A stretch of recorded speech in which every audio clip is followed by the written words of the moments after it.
ಒಂದೊಂದು ವರ್ಷದಲ್ಲಿ ಕೋರ್ಟಲ್ಲಿ ಆರ್ಡರ್ ತಗೊಂಡು UGC ಅನ್ನೋದು ಏನಕ್ಕೆ, ಯೂನಿವರ್ಸಿಟಿ ಗ್ರಾಂಟ್ ಕಮಿಷನ್ ಏನಕ್ಕೆ 1956 ಅಲ್ಲಿ ಬಂದಿರೋದು ಅದು ಕಮಿಷನ್ ಏನಕ್ಕೆ ಮಾಡಬೇಕು?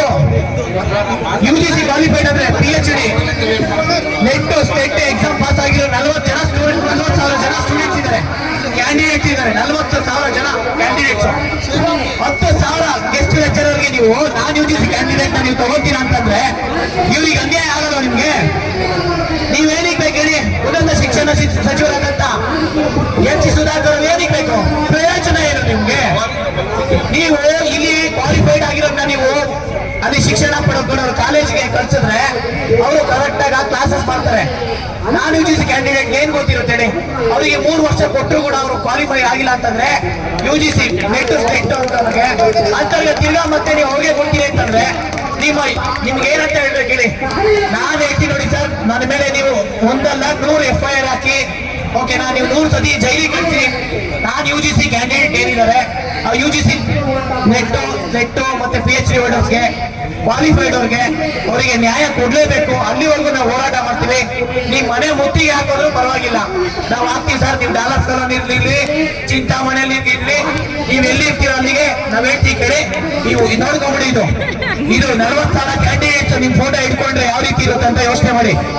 ನೀವು ಒಂದು MLA ಆಗ್ಬೇಕು, ಮಿನಿಸ್ಟರ್ ಆಗ್ಬೇಕು ಅನ್ನೋದಕ್ಕೆ ಮಿನಿಸ್ಟರ್ ಆಗೋದ ಕಾರಣ MLA ಆಗಿರೋದ್ರಿಂದ.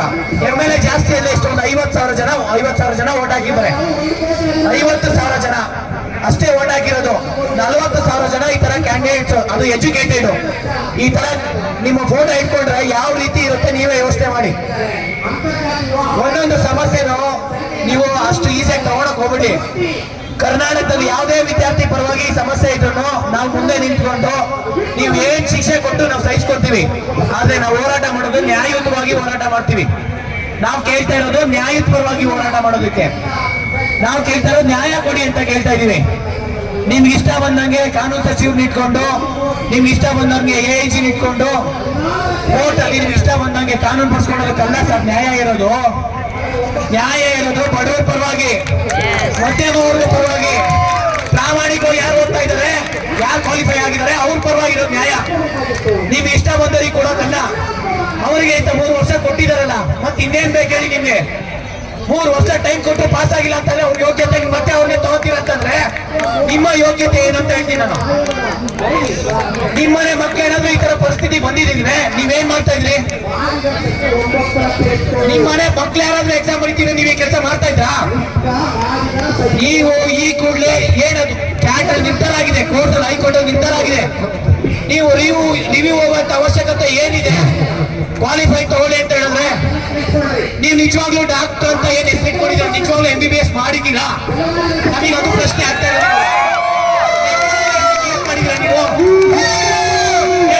ನೀವು ನಿಜವಾಗ್ಲೂ MBBS ಮಾಡಿದ್ದೀರಾ?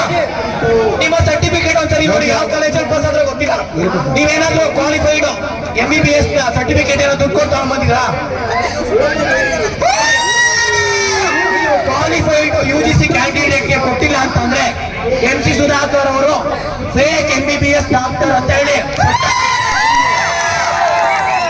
ಇದು ನಿಮಗೆ ಬೇಕು ಅಂತಂದ್ರೆ ಈ ಕೂಡಲೇ UGC qualified net state PhD ಹೋಲ್ಡರ್ಸ್ಗೆ ಅವರಿಗೆ ಗೆಸ್ಟ್ ಲೆಕ್ಚರ್ ಆಗಿ ರೆಕ್ರೂಟ್ಮೆಂಟ್ ಮಾಡಿಕೊಂಡ್ರೆ ಒಳ್ಳೆ ವಿಚಾರ.